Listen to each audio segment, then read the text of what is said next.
Who's not coming down the track? Who's not coming down the track? And the leader she is red and white.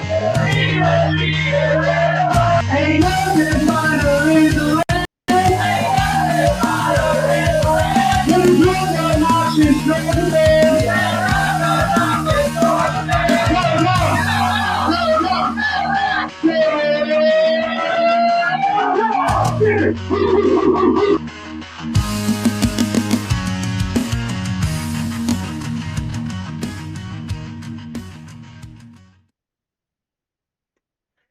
What's up, y'all? This is John and Mike back for another episode of the Nothing Finer podcast. As always, you can find us on Millions and as a part of the Fans First Sports Network. But this is kind of a special bonus episode. It's something that we've been talking about for a couple of weeks internally, wanting to do after media days. So, if you're familiar with the Key and Peele Obama's Angry Translator skit that they used to do, and then they actually did with Obama, we're going to do something similar with Kirby's quotes from SEC media days. And it's going to be the first half is, Mike's going to read the quote. I'm going to be the trash talk translator.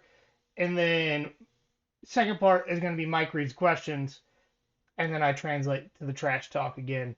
If you, I don't know, I just kind of roast everybody and everything in this. So I was going to say, if you're a fan of Texas, but they're not everybody gets a smoke. Heck yeah, that's why we're here. Trash talk was rated E for everybody when I was coming up with this. So, all right. I feel like I'm missing talking about something before we get into it, but whatever. I'm not sure. Okay, I'm not either. So, if it's that important, we'll come back to it, I'm sure. Yeah, we'll remember it or not. Hit it at the end. All right, you ready? Yes, sir. All right, so I appreciate Greg, what he does. He's got a really tough, demanding job, especially in these times, and he leads from the front. I appreciate people who are willing to lead from the front in difficult times. So thanks, Greg, for that warm welcome. Yeah, thanks, Greg, for being warm and welcoming now, but not when you gave us all those road games in 2024. We sure put a tinge of pain in that smile when we beat your new darling twice in the same season. The SEC's best team got shafted in 2024, and we gave the shaft back to you.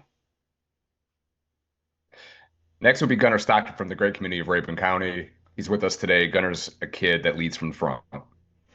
Yeah, next is the first leader we've had at quarterback since Stetson aged out of the program like a foster child. We went a couple of years with a guy that spent more time sending peen pics from the backseat of his Lambo than watching film or caring about football. So it's nice to have a leader. Gunnar is a winner. He comes from an athletic family background. His dad played at Georgia Southern, and he's the kind of kid you want at the front of the line, and he leads from the front. So I appreciate what Gunnar does. He's going to be a big part of our program this year in leadership and doing that with the offensive players. He's already begun to do that in his leadership groups that he runs right now. Yeah, Gunnar's a winner that comes from not Jacksonville, aka Trashionville. And the team actually likes this guy more than they liked Brenton Cox at quarterback last season. So he's going to be a major factor. It is nice to have a quarterback that cares again. It was exhausting trying to coach Sid, the quarterback, because he was an equal opportunity thrower of the football, Oprah of the pigskin, if you will, because everybody got one. He was not very deliberate with who he threw a football to. Dalen is from Norfolk, Virginia. Yeah, Dalen's from Virginia and not Texas, so we have absolutely no idea on why he hates Texas so much. But we are officially submitting a request to Greg Sankey in the SEC that every team has to wear burnt orange when we play them this season. Dalen will win the Heisman Trophy for being a quarterback terrorist if we can get that approved. Dalen's been a huge part of our program for 4 years, really a 2-year starter in my mind. Had a big year for us last year. He gives tremendous confidence to a secondary that's going to be young next year. Dalen is a kid that ever since we met him, no challenge is too big. He loves to practice. He loves to compete. Yeah, so Dalen's a senior now. We kind of kept him in the dark like an Iranian sleeper cell just to hurt Texas. It was kind of our plan from the very beginning with him. He's already tackled Arch a few times at media days. Rumor has it Peyton and Eli have paid for private security for Arch because Dalen is here. And actually, that's why we brought Dalen. Ever since I picked off Peyton Manning in the '90s, I just love to call him Payne. Our team is going to be comprised of 54% first and second year players. Yeah, and more importantly, our team is young because these kids would rather compete for views than playing time. There's a reason a lot of guys who transfer out have more followers than draft prospects. We develop here. We don't pay children to do dances on the sideline and help get Instagram views. It's not, we don't care. Very big change for us. I thought last year was probably one of the most veteran teams I've been a part of. You guys know that the COVID class is kind of aged out, so we have multiple players that are in their fifth and sixth year last year, especially across the offensive and defensive lines. Yeah, we had a ton of experience, especially on the offensive and defensive lines last season. I'm still at a complete and total loss on why those two groups played as poorly as they did at times throughout the year. Um, Maybe they had long COVID, who knows? But it's a little refreshing to be able to get some younger guys in, and hopefully they can stay healthy.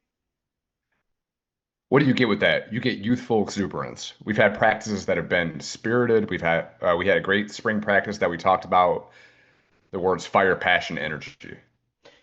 Yeah, so we really do love having young and hungry guys on the team, and not the type of guys that we almost got in this class that ended up going to Miami or Austin to get a bag at the last second. Verbally committed to us about 30 minutes before they went live on whatever the hell they went live on, and then you know get a call from one of those weird teams wearing orange, offering a kid more money than most of you will ever make. Um, to be 18 and on their team. Just kind of weird.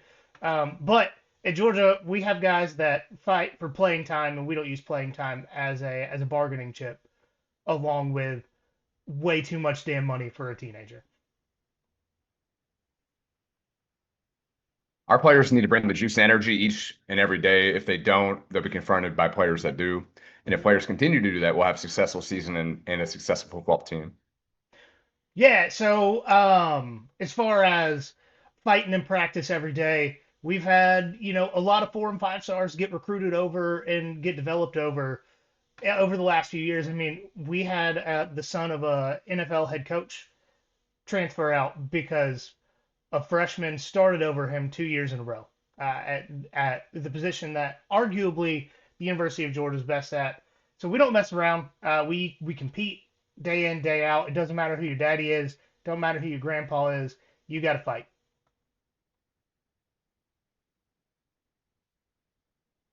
We continue to find ways to do that at the University of Georgia. We sell relationships over transactions. We think that the relationship still wins out because the relationship allows you to push people and demand excellence. And we're going to continue to do that at Georgia. We don't believe in just being transactional because when you're just transactional, you cannot accomplish whatever your ultimate goal is, whatever your greatest reach is. Whatever the ceiling is for every player and every team we have, you don't reach that without relationships. So we're going to try to win in 24-hour increments each and every day to make sure that we still attain that. Yeah, so at the University of Georgia, the way we recruit and the way that we kind of have to recruit 24 hours a day, thanks to the NCAA being just absolutely incompetent, um, is with the relationships. We build relationships with these players, starting when they're younger, because we don't believe that playing time has a dollar value like some of these other high-profile schools. You come to Athens, work your ass off, maybe be another in a long line of first round draft picks, especially at linebacker. Speaking of, shout out to that kid that chose 1.5 million and a uterus in the end zone of the stadium over actually playing in the NFL and probably winning a Super Bowl with the Eagles.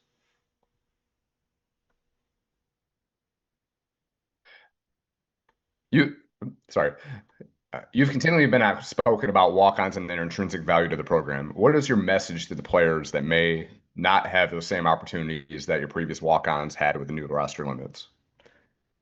Yeah, well, when you've won multiple national championships led by multiple walk-ons, you care about them, and don't want those players to be forced out. The mailman, Dirty Dan, the hitman, hell, the guy that's probably going to start as our center this season, was a walk-on. So if we're being honest, well, if we're being honest with each other, if I was a recruit in 2025, I'd be walking on to Eastern Washington because I'm a white 5'11", 180-pound safety coming out of South Georgia. No one would have offered me a scholarship. And this is a question going at Kirby, so I'll come from a different perspective. I didn't say that before. So, Coach, I know during the offseason you've talked about building depth. You were at Alabama for 9 years. You and Coach Saban built a program with a lot of depth. Uh, you've done that during the majority of your 10 years at Georgia. How have you changed within your organization to try to speed up somebody's development when you get to develop depth with the impact of the transfer portal and NIL? Yeah, it's extremely difficult to build depth in modern college football. I talked about it just a moment ago. The NCAA is extremely incompetent and just makes it impossible to maintain a roster with today's with the way the sport kind of works nowadays. But you can't really speed up development because now when you tell a kid on the field to get his head out of his ass, he's texting with Lincoln Riley, Ryan Day, or Steve Sarkisian before he even changes out of his clothes and takes a shower after practice. Um, so you can't have these kids speed on anything except for their cars after a few drinks downtown. All right, Coach, you beat Texas twice last year. Now you get them at home. Do you have any special secret to beating Sark, and any insights from your days at Alabama that work well toward that end? Yeah, absolutely. There's a secret. You got to be tougher than him. Um, I mean, he looks like a sleazy injury attorney that got lost in the film room on his way to the spray tanning bed. What is this guy doing in football? I've heard he's smart, but apparently not smart enough to realize he looks more burnt orange than the damn team colors. But yeah, I mean, he has a locker room full of guys that are in Austin for the clicks, the money, and the logo. I mean, if y'all want to talk about art so much that you were sitting by the podium 30 minutes before his coach even talked the other day, he committed to a 5-7 school. Hmm. Like, what is that? What is that about? Anyways, they don't have a ton of guys playing for each other for the love of the game. And at Georgia, we go out there to whip your ass every single play, not to look good or put it on highlight film or anything. I want to whip your ass for 60 minutes. I don't care how it looks. I don't care if no one likes how we do it. All I want to do is step on that field and whip your ass until you go home.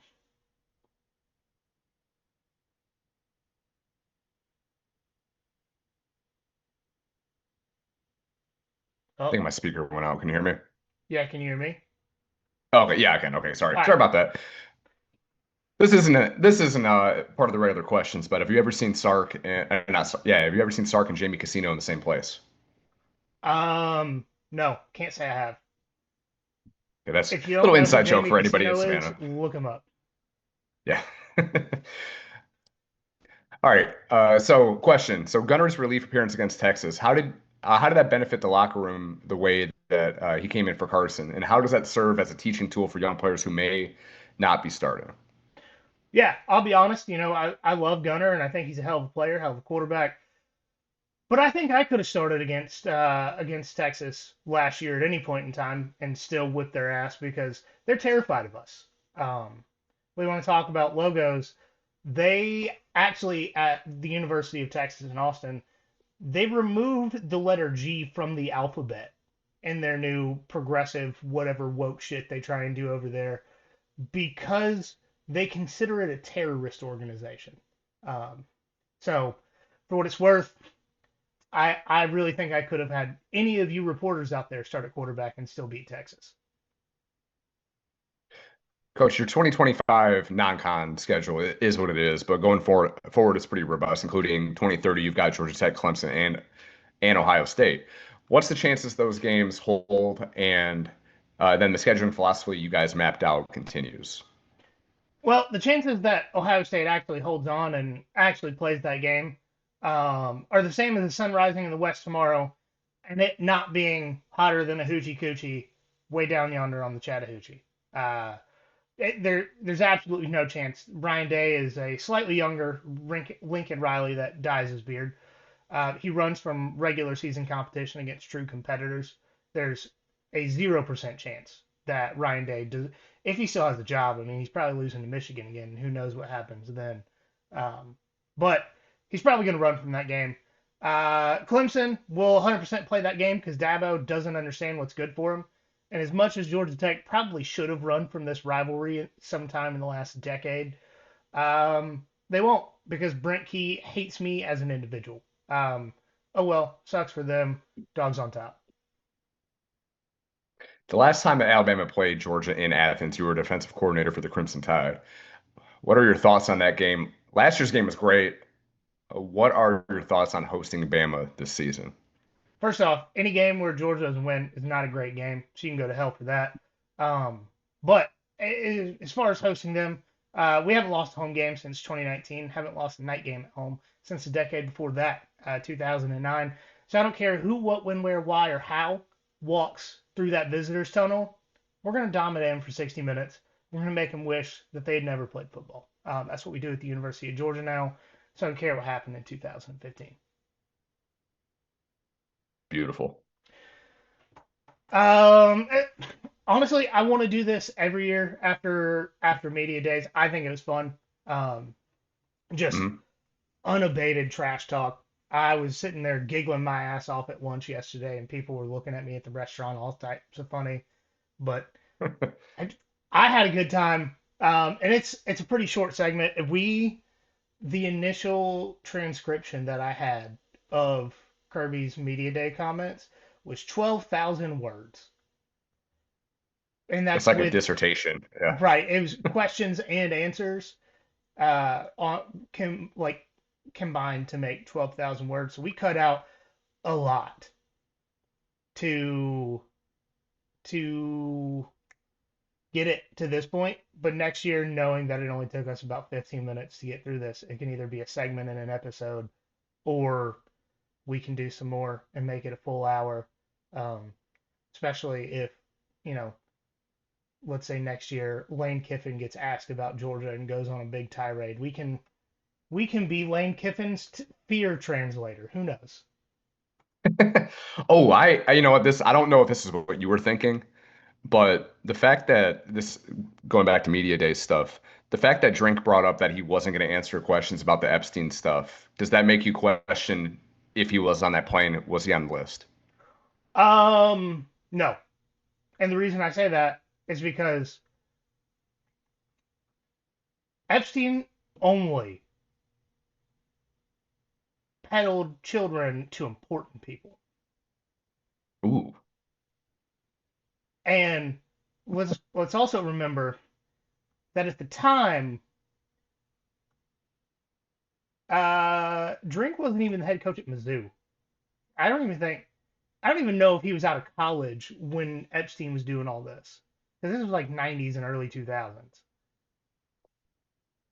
You know what, if you were to ask me how old Drink is, I don't even, he's somewhere between 35 and 70. I don't know. All right, so if you've ever seen Wolf of Wall Street, he's Donnie that coaches football. The guy with the hairpiece. Okay. Yeah, yeah. I'm not saying Drink has a hairpiece. Just saying it looks like it. Fair. Um, yeah, so just a little inside the part baseball. This is coming out Friday, probably 10:30 a.m. It's 9:30 now. On Sunday, Mike and I are recording another Puncher's Chance interview. Um, and then Tuesday, Thursday, we'll be continuing to post the SEC Big Ten challenges as we get closer to the games, like as the top games. All these simulations just keep getting better. So it's pretty fun watching them. I've even got my wife watching them with me, which is shocking because normally she likes real football and not simulated, but it's a good time. So y'all make sure to check those out. As always, follow us on social media at nothing.finerpod on Instagram, at finerpod on Twitter, Facebook, YouTube, TikTok. Just look us up. You'll find us there. And most importantly, remember, there is nothing finer in the land And a drunk, obnoxious Georgia fan.